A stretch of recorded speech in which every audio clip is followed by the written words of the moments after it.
So yeah, I'm gonna do this with a Snapchat filter because you know I ain't got no eyebrows on. But anyways, I've been listening to this new J. Cole song. Well, I've listened to it twice at this point. I've seen it pop up on my timeline quite a few times, so I haven't read any of the reviews, but it seems to be trending. Um, but yeah, so just my thoughts so far on the first two. It feels like a perspective piece, you know, like a self-reflection piece on his behalf. And I'm just curious to know. Most of his music is based on his actual experiences, and you know you can kind of relate to it. Here you are, being a superstar and expecting to, or expected to be the voice of the community of the people, not by all but by some, and you're viewed that way. You're considered to be a conscious artist, and so that comes with a certain level of responsibility. Sorry, I keep getting interrupted because it's my birthday and it's Juneteenth, so it's the perfect time for me to talk about this particular video because you know, as people, once you go off to school, there's a level, you reach a certain level of education. There's a expectation from that you feel like you owe to the community, and that the community feels like you owe to them. Sometimes, you know, they look up to you for your guidance, and that can be a difficult task, but sometimes you feel like you're just not doing enough, you know. And I think that's what he was getting at. Like, I feel like a fraud because I don't feel like I'm doing enough for my community that I'm supposed to be doing, but people look at me and think that I am because of the music that I put out. But is this enough? And that standard may not even be the standard of the community. It may be the standard that he's placed on himself, because we do that sometimes.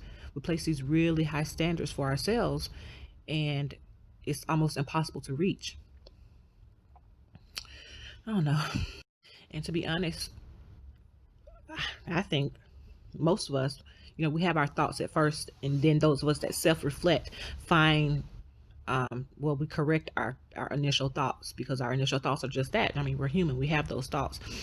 But it's almost like he went through, he saw the post, his insecurities led him to react the way that he stated in the first place. Like I said, making those assumptions about the person's post whom he saw, and then he kind of reflected. There was a self-reflection piece.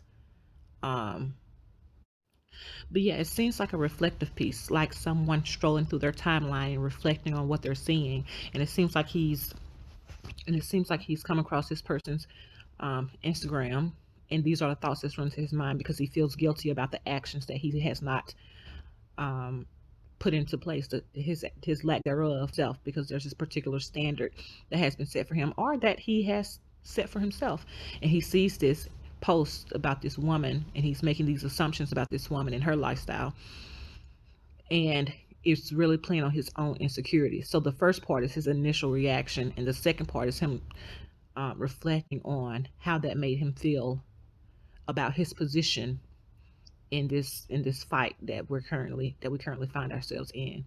So I like it so far because it's a thought piece for me, just trying to get into his mind, and I feel like he does a good job of letting us in his mind.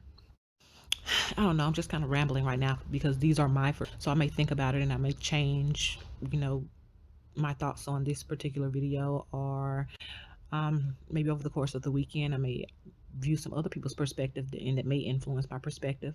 But right now, this is what I'm thinking. I mean, I like it, I understand it, it's introspective, and I'm gonna listen to it some more. I only listened to it twice. I'm gonna listen to it a couple more times and see what happens. So we shall see. Happy Juneteenth.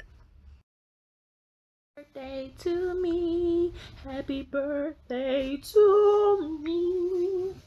It's my birthday. It's my birthday.